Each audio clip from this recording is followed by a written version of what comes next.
Good morning, everyone. One more time. This is our morning coffee series session number 3.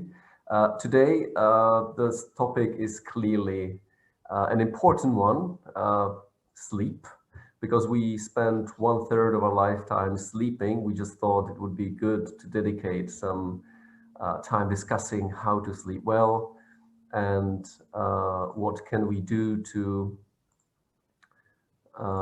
be in the top shape and sustain our performance.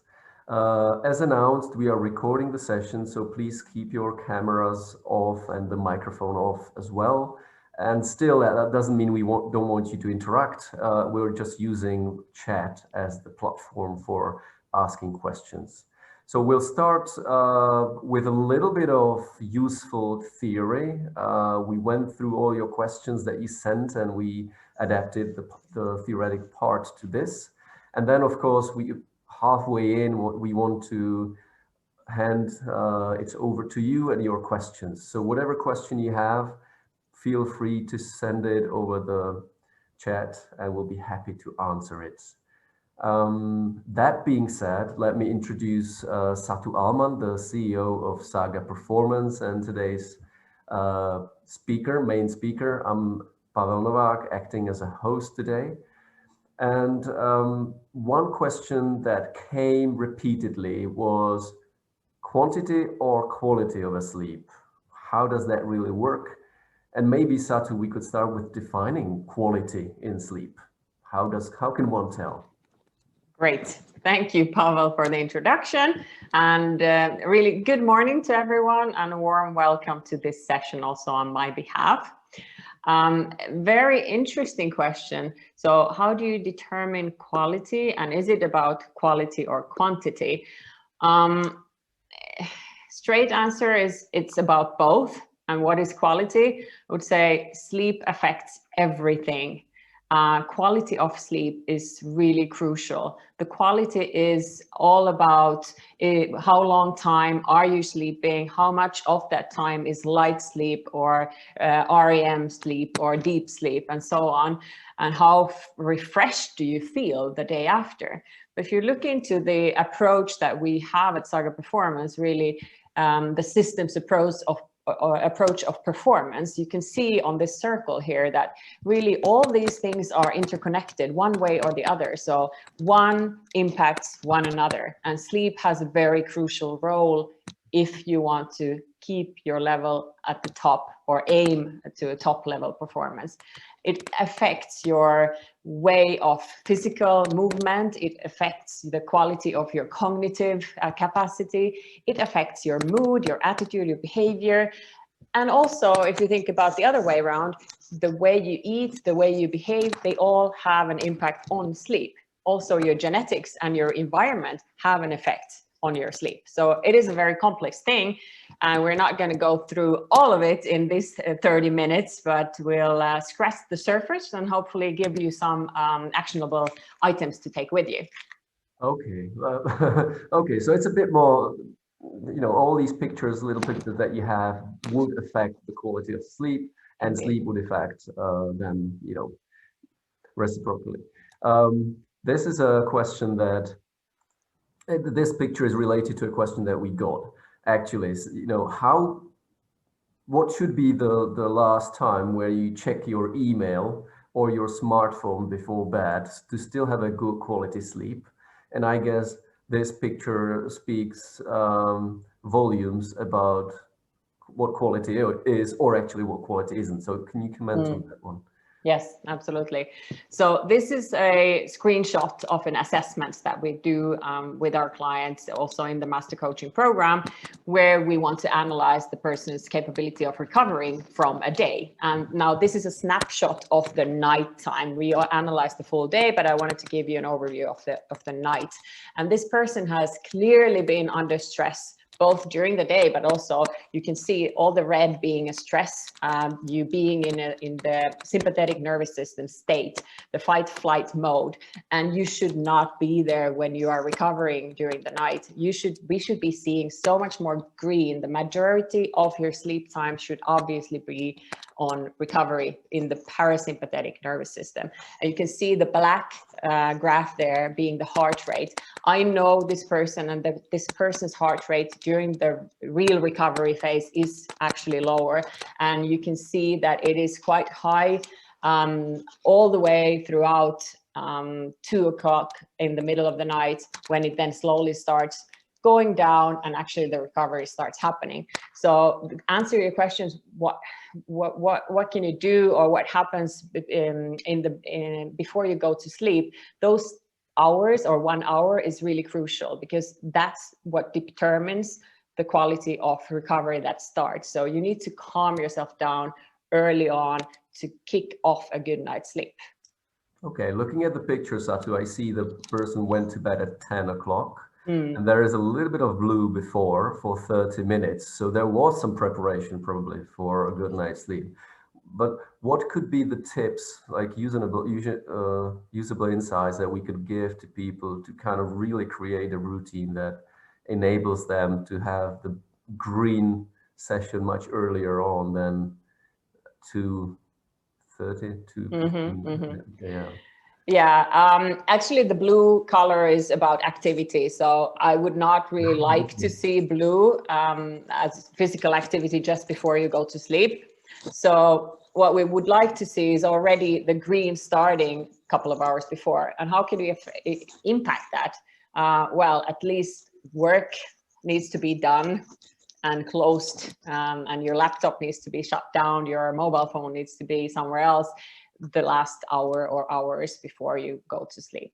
So you need to find new routines, or upgrade your evening routines to actually support calming down. I'm going to talk more about these kind of tips and tricks at the end of this session.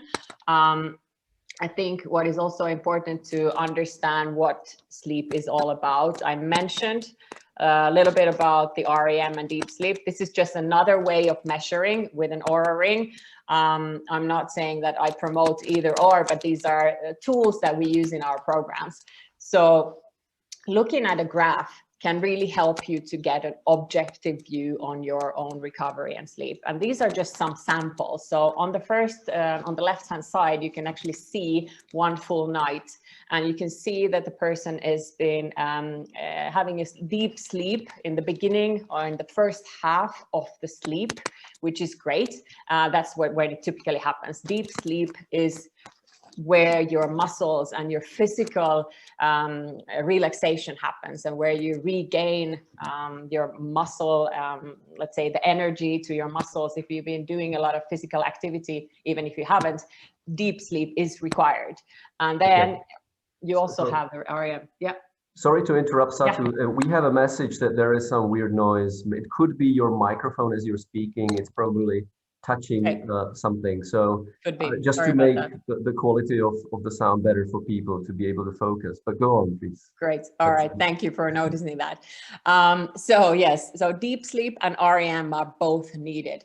REM, now this is just to give you a brief idea. REM sleep is more connected to your brain recovering.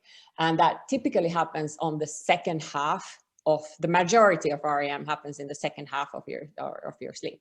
Now, if your habits are not supporting a good quality sleep, you're most likely not getting all the good quality that you require. You're not going to feel refreshed in the morning. If you're also having a short night of sleep, if you're having a late dinner or even some alcohol before you go to bed, yes, it raises your heart rate. As we can see on the right top corner there, you can see a person who had a late dinner with some alcohol. The heart rate is really up before it starts lowering. And especially if it's a short night, you can also already think about how the person is going to feel. So let's just give you an overview. Well, which is a good thing. Two questions related to this picture. I know when we spoke about this, you said Oura is very popular in the Nordics, and I said I've never heard of it here in the Czech Republic. So you say what Oura ring is without sounding too salesy, but just we haven't really probably heard about it. Yeah, well, this is how it looks like. Oura ring is a smart ring. You have sensors inside of it. A lot of our clients like to use it. It's not something that I get paid just to promote it, not at all, but I firmly believe that a tracker that is reliable is good to have if you're interested in looking at objective data. So it records your sleep, basically, and your recovery. All right, okay, Yeah. good. And the second question is about the deep sleep, because I know there was a question about, I don't have a problem falling to sleep, actually. The evening part is not a problem, but actually the waking part, feeling fresh. You know, how can I get started earlier? And there was another question, you know, you have you have night owls and you have, you know, the people who get up early.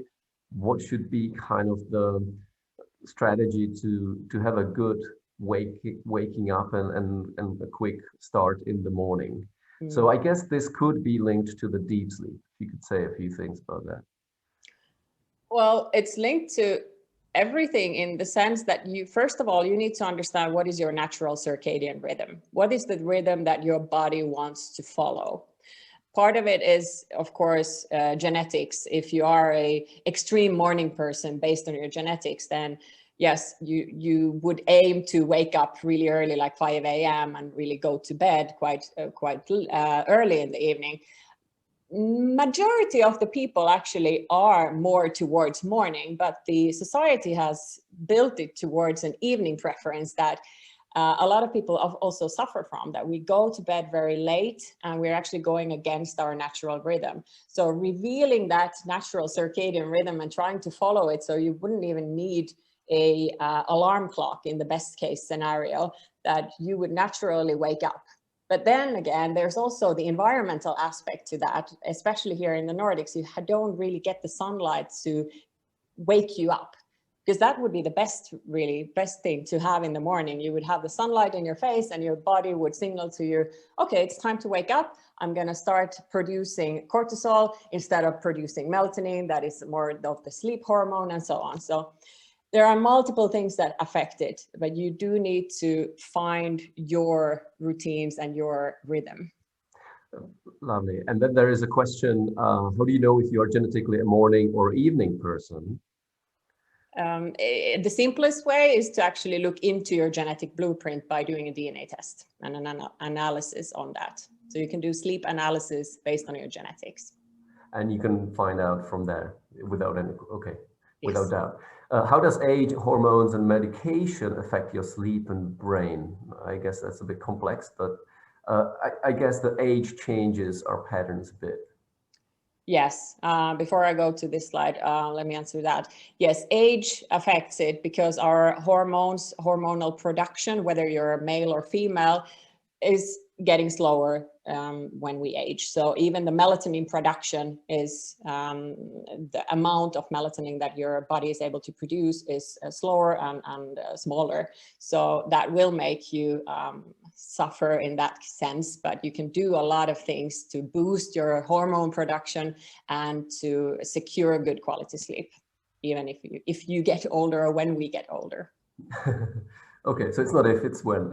It is when, yeah. And the older we get, the more we need to work around this, because brain is hugely, or our cognitive capacity is hugely affected by our recovery and the stress that we feel in our body and the activities we do during the day and the whole system, basically. This is just to give you a couple of insights to what you're supposed to be doing during the night. So you're supposed to be refreshing your brain during the night. So the more you've done during the day, the more recovery you obviously need. Athletes, they typically understand this. They say, okay, I work out a lot. I need to sleep at least 9 hours. But then cognitive high performance, we're not taking this so seriously yet. I think there's more and more talk about this, but the glymphatic system is something that purifies your brain during the night, and it takes out the trashes, the toxins from your brain so that you can feel refreshed. And that has to take place. Otherwise, your capacity won't be where it should be. And you end up having issues with cognitive decline and so on. Okay. And yeah. Sorry, and I think we will hear more about this. I've read some interesting, fascinating research about how attention spans are shortening because of all the digital multitasking. Could you, maybe if I go back to the question about cognitive high performance. And, I can think, we had the US elections recently, thinking about all the reporters, it's been a marathon for them. Yeah. What would be kind of the healthy routines to do before going to bed to have a good night's sleep? Some, really practical tips for people so that they can actually apply them tonight and see if it works, what it does. Yeah, absolutely. Make sure you wind down. Sorry? Whole list, go. The whole list, yeah, it's there. There's so much more, and this is very individual, of course. So you need to look into who you are, what you need, and what is possible for you. But 1 or 2 hours before your bedtime, those hours are crucial. So I would shut down the mobile phone and basically the blue lights that come from your screen, whether it's the laptop screen or your phone screen. I would make sure that not only the last 2 hours, but the entire day is also filled with small breaks to kick off the recovery and for you to be able to switch between the nervous systems, the fight, flight, and the rest and digest and recover. How you actually design your bedroom is also crucial. Even if it sounds very simple or straightforward, people don't think about these things, that you actually need to have a dark bedroom. You don't want to have electricity or lights or anything. Keep your phone outside the bedroom. Make sure that the temperature is cold enough or cool enough. 19 degrees or so, based on research, is really the optimal for you to get deep sleep. But also what you eat matters a lot, and what you don't eat, and what you drink, and so on. Satu, I know it reminds me, we had a question about somebody living in one time zone and working in a different time zone, resulting in them actually having to work overnight where they live. And so they have to somehow compensate for that. If I look at this list, it feels like sleeping during the day time when the sunlight is there, it will be a compromise, I guess. There is no really an easy way around it. No. People who fly a lot, jet lag, all that affects your body and your system and your performance. That's not sustainable. To be honest, it's not something you should be thriving or trying to go throughout your life. If that it's a temporary thing that that for the couple of years or months or weeks, I'll be working shifts with different time zones and I have to compromise my sleep, then you need to find other things throughout the day and with your nutrition and with other areas of life that you can compensate with. But it's not a sustainable solution. Okay. And I'm thinking about pilots who basically have an occupation where this whole thing is a burden on their system. Is a noon nap a good thing? I remember I was doing a training in Geneva and they had a sleep room and some people had a nap instead of lunch. Yeah, and it's also very individual. For some people, it works really wonders. And the generic advice would be if you nap for 15-20 minutes, not longer than that, because then you increase the likelihood that it will affect your nighttime sleep if you are sleeping too long during the day. But yes, pilots, they have it tough, of course, and they do use, if not medication, but I would say melatonin is a very often used supplementation for people who fly a lot. And there are multiple question marks with that, of course. Okay. And I'm sure we could throw a lot of interesting things and information at people, but looking at time, 8:50, it's time for you guys to start asking questions. We had a few already. Whatever you're interested in. If you wake up in the wee hours, should you get up? Yes, if you have a tough time falling asleep again, if you're being tossing and turning there for 15 minutes, I would say get up and try to find something calming to do. Maybe it's music. I personally recommend an app, Brain FM. I can send you the link afterwards. That really helps me to wind down, whether it's in the evening or in the middle of the night. So find what works for you. Maybe it's a cup of chamomile tea. But don't try to force forcing usually makes things worse. The twitching and turning doesn't really do the trick. It's actually calming down. Yeah, exactly. Breath work also works wonders for many people. I know that in the previous sessions, we've talked about the box breathing, for instance. You can Google that. Really simple way of calming your nerves down in the middle of the night as well. Okay, so it's don't check as long as you don't check your phone. Yeah, don't, because that blue light ruins everything, seriously, also in the middle of the night. So keep your phone in flight mode during the night. Okay, I hope we answered that one. What more would be of interest? In the meanwhile, when we're waiting for other questions, talking about the blue light, if someone is interested, a warm recommendation is to either apply a filter on your laptop screen or a mobile phone screen.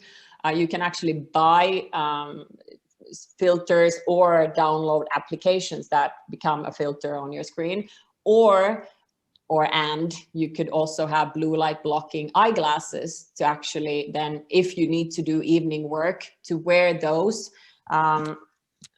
This kind of a pair, they are red, they look funny, but they really protect your eyes, and they don't block the melatonin production. So you're still hopefully getting the good night's sleep, even if you have to stare at the screen. Okay, it could be a good tip. We have two questions. Why do we wake up just before the alarm rings? Do we? Well, some do. Well, that's good. Okay, yeah, tell me. Right now, I'm sleeping like 5 hours during weekdays, and I try to recover during weekends with at least 8 hours sleep. Not sustainable. And I guess it's in a broader sense, it's a question about, do we keep the rhythm for all 7 days during the week, or can we catch up during the weekend? Yeah. All right. So first question, if you do wake up just before the alarm, I would say that should not be a problem. If you have slept a good night's sleep, that's great, because then your natural rhythm is signaling to you that you're supposed to wake up. So if that's not a problem, continue. Then the second question about 5 hours and 8 hours, it's only up to 3% of the population in the world who can cope with less than 6 hours of sleep. It's not a lot, even though 3 sounds more than 1, but it's a very, very small amount of people. So most of us, we do need 7.5 and above. And especially if you're in bed for 5 hours, you're most likely not getting 5 hours of good quality sleep. So that becomes an issue. And then if you then try to compensate during the weekend, and now I'm very blunt, sorry to say, but it doesn't work in a sustainable manner. You can't compensate on a sleep loss during the week. So recommendation is stick to if you aim for 7 hours, 7.5 every day, even in the weekend and the weekdays. Evening it out. And probably for the people who still need to be with their smartphones, or being on call, using those glasses could actually be a nice way. There is somebody asking, my usual sleep routine before sleep routine is to play a quick chess game and then listen to podcasts with the smartphone in the flight mode. I try to get rid of it, but I realize I fall asleep better with it. Any idea how to change this habit? Any idea how to substitute this? So it's a chess game and listening to a podcast. Okay. Is the chess game is also on the phone? I guess if that's the case, then yeah. Could you replace it with a real chess game? Or alternatively, if you still want to stick to that, get those blue light blocking glasses. I don't think there's any problem with listening to a book, audiobook or music when you go to bed, as long as it's offline and you can then, you don't need to look at it, you could listen to it instead. If you want to substitute those with other activities, then you just need to find out what works for you. I would recommend, of course, be without the phone, especially the last hour. But yeah, as long as you're not staring and being active, because the active blue light is signaling to your brain, keep staying awake. You need to be active, and that's what's ruining your sleep then. But a technical question, I don't know if it's relevant, but I just noticed my phone changes the light intensity depending on Mm, the light around. Could be yeah. doesn't the phone, don't smartphones have their blocking screen built in already? With Some of them do. They are not as effective as they should be. So we're not there yet, and they're not really fully protecting your eyes nor the melatonin production. So I would say you still need some extras. Okay, okay. Um, Let me quickly go through the questions again if we Mm. forgot something, and maybe still feel free to shoot and ask. Yeah, I can see there's some. I Oh, can't see what's the the best question. app for relaxation? Calm, etc. Mm. Well, there are multiple. One of them is actually Calm. Then there are medication apps as well.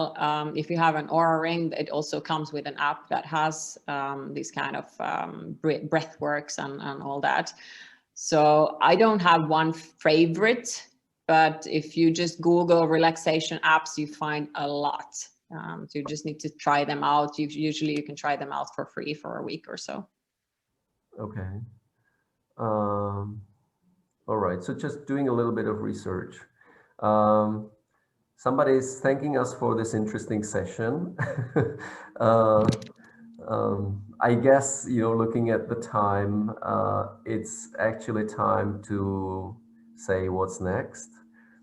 Um, Thanks everyone for joining us today. As I said, this is a series. We are trying to build kind of educative and still interactive series for high performance, which all of you are.